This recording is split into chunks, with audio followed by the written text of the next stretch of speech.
기존에는 혈액암 쪽에서 많이 치료제가 개발이 되었었는데요. 향후에는 고형암 쪽에 임상이 많이 진행이 되고 있기 때문에 고형암 쪽에서도 신약이 개발될 것이다 라고 볼 수 있고요. 방사성 물질을 활용한 치료제도 최근에 각광을 받고 있습니다.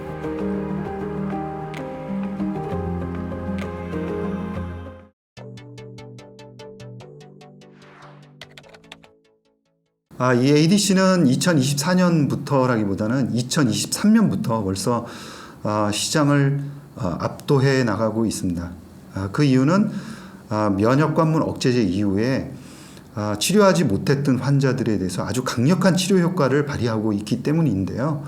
그래서 대부분의 그 빅파마들이 이 ADC 관련한 물질들을 확보를 했습니다. 현재 그 빅파마들의 파이프라인을 분석을 해보면 항체 의약품이 약 40% 정도를 차지하고 있고요.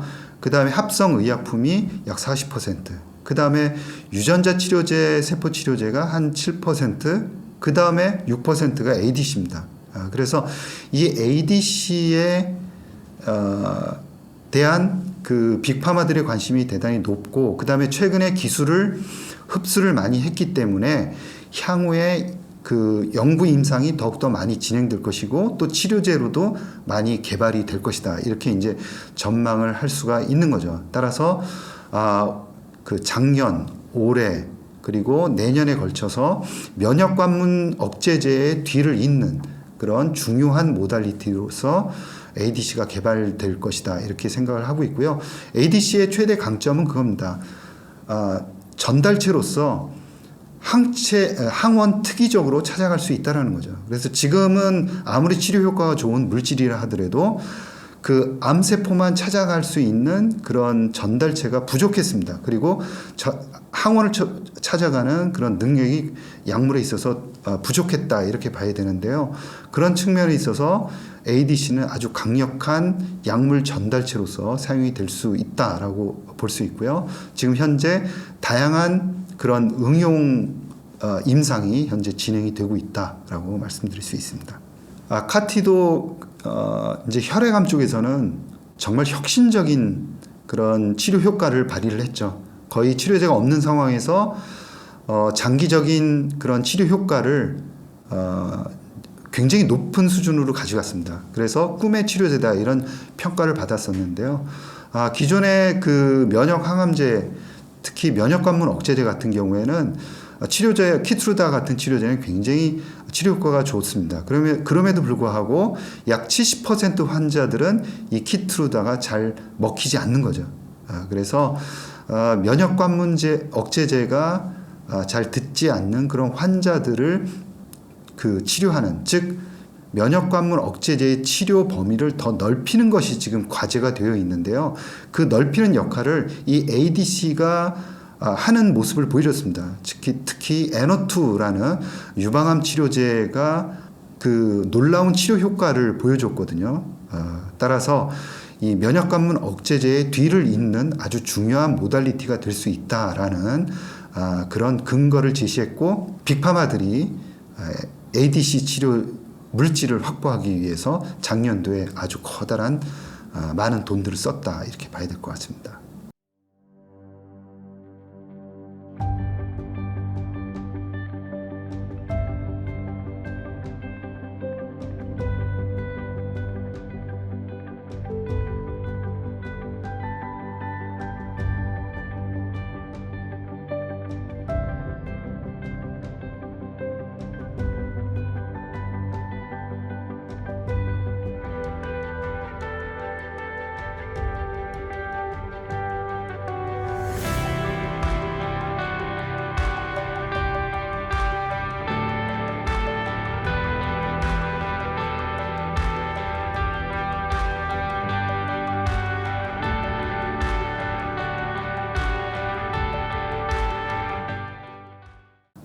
국내에서는 레고캠 바이오가 기술력이라든가 그 다음에 임상 관련해서는 가장 앞서 있는 그런 회사입니다. 그리고 미국에 있는 회사나 이제 일본에 있는 회사, 즉 이제 뭐 다이치 상교라든가 시젠 같은 경우와 비교를 해보면은 그 임상 진행 상황이 훨씬 더 늦어 있죠. 왜냐하면 그들은 이미 신약을 만들어서 현재 잘 팔고 있는 회사들입니다. 따라서 우리 이제 레고캠 바이오 같은 경우에는 그들보다 상당히 늦어 있다. 그러나 약물의 치료 효과를 과거 임상 데이터만 이제 헤드투헤드로 비교할 수는 없겠지만 비교를 해서 본다 그러면 베스트 인 클래스, 그러니까 뒤늦게 약물 치료를 약으로 개발한다 하더라도 그 분야에서는 가장 좋은 치료제가 될 가능성이 있다라는 거죠. 그런 측면에 있어서 레고캠 바이오에 관심을 좀 많이 가져야 되고요. 또 한 가지는 빅파마들이 레고캠 바이오의 기술력에 대해서 인정을 하고 있다라는 겁니다. 그래서 암제니라든가 또 이제 존슨앤존슨의 자회사인 그런 얀센 같은 회사들이 대규모의 그런 선급금을 지불을 하면서 기술을 도입해 간 그런 사례들로 봤을 때는 ADC 관련한 그런 글로벌 경쟁력을 레고캠 바이오가 충분히 갖고 있다, 이렇게 봐야 될 것 같습니다. 금년도에 그 JP 모건 헬스케어 컨퍼런스에서 화두가 되었던 것은 비만 치료제 ADC 그리고 AI라고 볼 수가 있는데요. AI를 본다 그러면은 빅파마들이 최근에 AI 이제 기업들과 많은 협업을 체결을 하고 있습니다. 그게 바이오텍이 될 수도 있고요. 그 다음에 빅텍이 될 수도 있습니다. 그래서 빅파마들은 이러한 AI 기술을 활용을 해서 신약을 개발하는데 10년 이상 걸리기 때문에 이 신약을 개발하는 기간을 앞당기고 또 비용을 절약할 수 있다라는 그런 기대를 걸고 있는 거죠. 따라서 그 AI 기술을 확보하기 위한 그런 협업이 현재 진행이 되고 있는데요. 이번에 JP 모건 헬스케어 컨퍼런스에서 아이소모픽 랩스라는 단백질의 구조를 밝혀내는 그런 기술을 가지고 있는 회사가 일라이 릴리라든가 노바티스와 아주 대규모의 계약을 체결을 했습니다. 이 단백질 구조가 왜 중요하냐면 단백질 구조를 통해서 신약을 개발하는 경우가 전체 신약 그 승인 받는 전체 비중에서 차지하는 비중이 약 40% 정도를 넘습니다. 그렇기 때문에 이 단백질 구조를 분석하는 건 대단히 중요하고요. 아이소모픽 랩스가 약물의 단백질 구조를 밝혀내는데 대단히 큰 역할을 하고 있고, 그래서 그 단백질 구조 관련한 AI를 그 알파폴드를 가지고 이제 신약을 개발하는데 조금 더 시간과 비용을 단축시켜 보겠다라는 계산이 깔려 있는 겁니다. 따라서 우리나라의 그런 그 AI 신약 개발 관련한 업체들도 조금 더 분발해서 글로벌 기업들과 협업을 맺는 그런 계약을 체결하는 게 대단히 중요하겠다라는 생각을 하고 있습니다. GLP-1 계열 약물이 현재 당뇨병 치료제 그리고 비만 치료제로 승인을 받았고, 특히 비만 치료제로는 최근에 없어서 못 팔 정도로 우리나라에는 승인을 받았는데도 불구하고 출시를 하지 못하고 있습니다. 이것은 너무 다른 데서 수요가 많기 때문에 우리나라까지 수요가 돌아오지 공급이 되지 않는다, 이렇게 봐야 될 것 같고요. 그 정도로 비만 치료제 한 적응증으로도 폭발적인 매출을 올리고 있습니다. 그래서 작년 매출만 보더라도 일라이 릴리 같은 경우에 매출이 10배 이상 2022년 대비 상승한 그런 모습을 보였는데요. 이뿐만이 아니라 이 물질이 그 심혈관 치료제 그리고 뭐 간 치료제라든가 아니면 신장 치료제, 심지어 최근에는 알츠하이머 치료제로도 임상이 진행이 되고 있습니다. 따라서 이런 다양한 그런 적응증을 확장해 나갈 가능성이 대단히 높아졌기 때문에 더욱더 이 GLP-1 관련한 물질들에 대한 관심이 높아지고 있다라고 보시면 될 것 같습니다. 한미약품 같은 경우에는 우리나라에서 가장 앞선 비만 치료제 임상을 진행을 하고 있습니다. 임상 3상을 이제 시작한 상황이 되겠고요. 국내 판매용으로 지금 개발을 하고 있는 상황입니다. 국내 판매만 놓고 본다 그러면은 약 경쟁 약물들이 아직 팔리지 않고 있는 상황이기 때문에 한 2년 정도 좀 늦춰질 수 있지 않을까. 그 후에는 그 한미약품이 국내에서 비만 치료제를 발매할 수 있지 않을까 이런 생각을 해보고요. 그 이외에도 다양한 물질들로 비만 치료제 파이프라인을 지금 구성하고 있는 상황입니다. 뿐만이 아니라 마취 치료제, 즉 대사연관 간 치료제, 간염 치료제로 현재 개발을 하고 있는 상황입니다. 이 치료 물질은 미국 머크로 기술 수출되어서 지금 임상 2상을 진행하고 있고요. 이 물질에 대한 치료 효과가 또 증명이 된다 그러면은 한 단계 레벨업 될 수 있는 굉장히 중요한 그런 파이프라인이다. 지금 그렇게 생각을 하고 있습니다. 따라서 아까 말씀드린 대로 GLP-1 계열의 약물 그 가치가 올라감에 따라서 한미약품의 가치도 올라갈 수 있다. 이렇게 보고 있습니다. 아직까지는 경쟁력에서 확실하게 이제 입증을 하지 못했다. 이렇게 봐야 될 것 같습니다. 1분기까지 올해 이제 4월에 발표되는 그런 실적이 중요할 것으로 예상이 되었었는데 지금까지 발표된 에이자이의 그 내용을 보면 매출액과 관련한 내용을 보면은 그렇게 신통치가 않습니다. 그래서 올해 이제 그 매출이 어느 정도 늘어나는지를 좀 살펴봐야 될 것 같습니다. 현재 문제가 되고 있는 건 치료 효과도 효과지만 치료를 받기 위한 그 전 단계의 진단 과정이 대단히 높습니다. 그 불편하게 되어 있습니다. 여러 번의 MRI라든가 PET-CT를 찍어야 되는 그런 과정이 있거든요. 그리고 그런 과정이 2개월 이상 소요되기 때문에 단지 관심이 있다고 해서 알츠하이머 치료제를 받을 수 있거나 하는 상황들이 아닙니다. 그래서 이러한 불편한 점들이 어떻게 해소되는지를 좀 더 지켜봐야 될 것 같고요. 치료 효과는 도나네맙이 그 레카네맙보다는 조금 더 좋을 것으로 그렇게 임상 결과는 나와 있지만 반면 부작용은 조금 더 큰 것으로 나와 있습니다.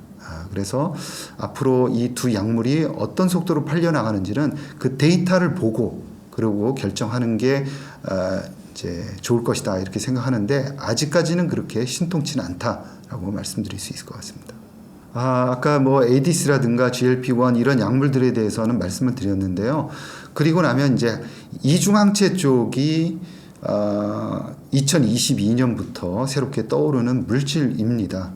그래서 지금 임상에 들어가 있는 물질들 보면은 고형암으로도 기존에는 혈액암 쪽에서 많이 이제 치료제가 개발이 되었었는데요. 향후에는 고형암 쪽에 임상이 많이 진행이 되고 있기 때문에 고형암 쪽에서도 신약이 개발될 것이다 라고 볼 수 있고요.